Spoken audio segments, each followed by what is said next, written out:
Class 6 आपकी जो नीति के दोहे चैप्टर नंबर 12 है ये आज हम रीड करेंगे। इसका पहला दोहा है, तुलसी मीठे बचन से सुख उपज चरु और बसी कर्ण एक मंत्र परि हरि बचन कठोर। बोलते हैं तुलसीदास जी इसमें क्या कह रहे हैं, जो मीठा वचन है ना, जो हम मीठे शब्द बोलते हैं वो एक ऐसा शब्द है जिससे हम क्या करते हैं, किसी को भी अपने वश में कर सकते हैं। एक ऐसा वशीकरण मंत्र है मीठे शब्द का कि जिसको हम क्या करते हैं, किसी को भी अपने वंश में कर सकते हैं। मीठे वचन हम किसी से बोलेंगे तो कोई भी हमसे बात करना चाहेगा। अगर परिहरि वचन कठोर, बोलते हैं कि जो कठोर वचन होते हैं, जो कड़वे वचन होते हैं, उनको क्या करना, त्याग कर देना है उनका। पहले में तुलसी एक संसार में भांति भांति के लोग सबसो हिल मिल चाहिए नदी नाव संजोग। बोलते हैं कि इस तुलसीदास जी क्या कहते हैं, इस संसार में अलग अलग तरह के लोग हैं, हमें क्या करना चाहिए, सभी से मिलजुल के रहना चाहिए। जैसे नदी में नाव रहती है ना, वैसे ही हमें नदी और नाव का जो रिश्ता है वैसे ही हमें क्या करना चाहिए, हर एक भांति भांति के लोगों को सबको मिल मिल के रहना चाहिए, मिलजुल के रहना चाहिए।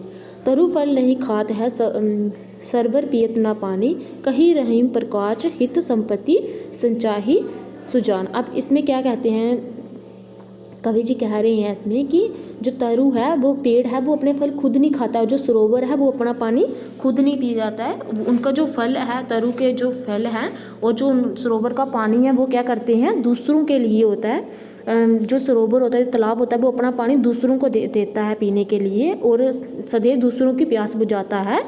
अर्थात जो दोनों हैं, जो पेड़ हैं और जो सरोवर है, वो दोनों क्या है, दूसरों पर परोपकार करते हैं। और हमें भी दूसरों के लिए उपकार करने चाहिए, दूसरों पर सदैव हमें परोपकार करने चाहिए। उसके बाद है, रहीमन दागा प्रेम का मत तोड़े चटकाई, तोड़े तो ते फिर ना जुरे जुरे गांठ पड़ी जाए। अब इसमें कबीरदास जी कह रहे हैं कि जो प्रेम का धागा होता है हमें क्या करना चाहिए, उसे कभी भी चटका के नहीं तोड़ना चाहिए, झटका दे के नहीं तोड़ना चाहिए। क्योंकि अगर हमारे रिश्ते में भी अगर एक बार रिश्ता हमारा टूट गया तो उसमें अगर दूसरी बार अगर रिश्ता जुड़ भी जाए तो उसमें क्या पड़ जाती है, एक गांठ पड़ जाती है, एक झिझक रह जाती है हमारे रिश्ते में, पहले की तरह नहीं हो जाता। इसीलिए प्रेम का धागा हमें कभी भी चटका के नहीं तोड़ना चाहिए। रहीमन विविधा हो बलि जो थोड़े दिन होए, हति अनिहति जा जगत में जानी परत सब कोए। अब इसमें क्या कह रहे हैं कबीरदास जी, रहीम जी, जहाँ रहीम ने बड़े ही ममता बातें कही हुई हैं। वे कहते हैं कि विपत्ति का समय ज़्यादा दिन का नहीं होता, वह क्या होती है, थोड़े दिन के लिए ही, थोड़े समय के लिए ही होती है। लेकिन इस थोड़े समय में कौन अपना है और कौन पराया है, इस चीज़ की हमें क्या हो जाता है, अंदाज़ा लग जाता है। उसके बाद है, नेक्स्ट है, रहीमन निजमन की व्यथा मन ही राखे गोए, सुनी अठी हेले लेहे लोग सब बांटित लोहे कोए। अब इसमें क्या कहते हैं, रहीम जी कहते हैं कि जो हम अपने, जो हमारी व्यथा होती है, जो हमारे अपने दुख होते हैं, हम क्या करते हैं, दूसरों को बताते हैं। इससे क्या होता है, हमें दूसरों को नहीं बताना चाहिए। क्योंकि दूसरा सुनने वाला हमारे दुख तो सुन लेता है, लेकिन उस पर ना तो वो मरहम लगा सकता है और ना ही उसको कम कर सकता है। इसीलिए वो क्या करेगा, उल्टा उस चीज़ का मजाक उठाएगा। इसलिए हमें क्या करना चाहिए, अपने दुख अपने तक ही सीमित रखने चाहिए। उसके बाद, कबीरा हरि के रूठते गुरु के सरने जाए, कह कबीर गुरु रूठे हरि नहीं होत रहा है।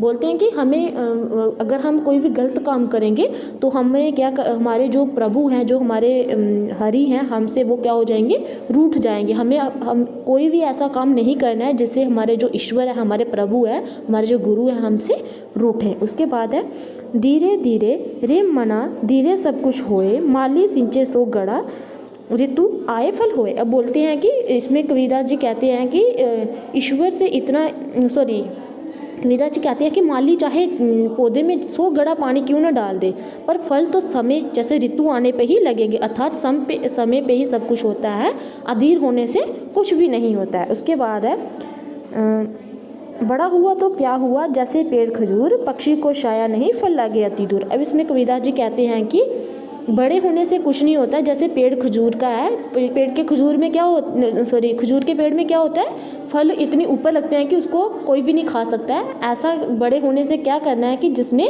अकल ही नहीं हो, समझ ही नहीं हो, संस्कार ही नहीं हो, ऐसे जैसे बड़े पेड़ खजूर के उन्होंने एग्जाम्पल दे के कहा हुआ है, किसी को मतलब झुकना ही नहीं उसको आता, किसी को कुछ देगा ही नहीं जो, तो उसको ऐसा होने से, बड़ा होने से भी क्या लाभ है हमें। साईं इतना दीजिए जामे कुटुंब समाए, मैं भी भूखा ना रहूं साधु भी भूखा ना जाए। इस कबीरदास जी इसमें कहते हैं ईश्वर से इतना ही धन मांगते हैं जिससे उन्हें और उनके परिवार को भूखा ना रहना पड़े, तथा दरवाजे पे आए जो कोई भी सज्जन है, अतिथि है, सज्जन हम भी अतिथि को ही कहते हैं, दरवाजे से भूखा ना लौटना पड़े उसको भी। उसके बाद है इस तरह ना धन संचय की चिंता और ना चोर तलवार धन चुराने की चिंता रहती है। इससे क्या होगा, ना तो हमारे पास इतना होगा कि चुराने की होगी कोई भी कि कोई चुरा ले, और ना ही इस चीज़ की होगी कि इतना होगा हमारे पास कि कोई भूखा भी नहीं जाए, और इतना ज़्यादा भी नहीं होगा कि उसको कोई चुरा ले।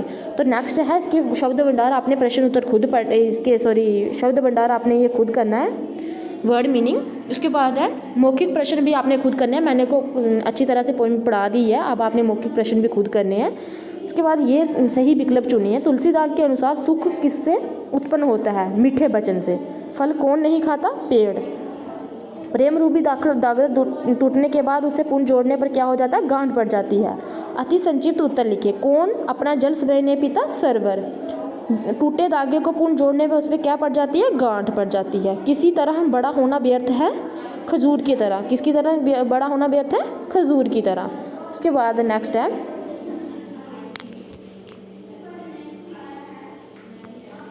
पर्यायवाची शब्द लिखने हैं। सरोवर का मतलब होता है तालाब, जलाशय। व्यथा होती है दुख, कष्ट। गड़ा होता है कलश, सुराही। उसके बाद सुजान होता है समझदार, सज्जन। कुटुंब होता है अतिथि, बंधु, भाई। उसका नाव होती है तरनी, नौका। उसके बाद है दिए गए शब्दों के लिए खड़ी बोली के शब्द लिखने हैं आपने। चहु, चारों। पान, पानी। सरवर किसको कहते हैं, तालाब को। जामे, जिसमें। ये आपको दिए हुए हैं। सुन प्लस जन, अच्छा जन। सु प्लस गंध, अच्छा गंध। ये ऐसे बड़े सारे दिए हुए हैं उपसर्ग। सु प्लस गढ़, सुंदर किला। उसके बाद है अ प्लस शांत, शांतिहीन। और शांत का होता है शांतिहीन। पर प्लस देश, दूसरा देश। उसके बाद है अ प्लस ज्ञान, ज्ञान रहित जैसे लिखा हुआ है ऐसे आना। अ प्लस लाभ, लाभ रहित। पर प्लस काज, दूसरों का काम। उसके बाद आएगा पर प्लस उपकार, दूसरों का उपकार। उसके बाद है नेक्स्ट आपको बताऊंगी मैं नेक्स्ट वीडियो में।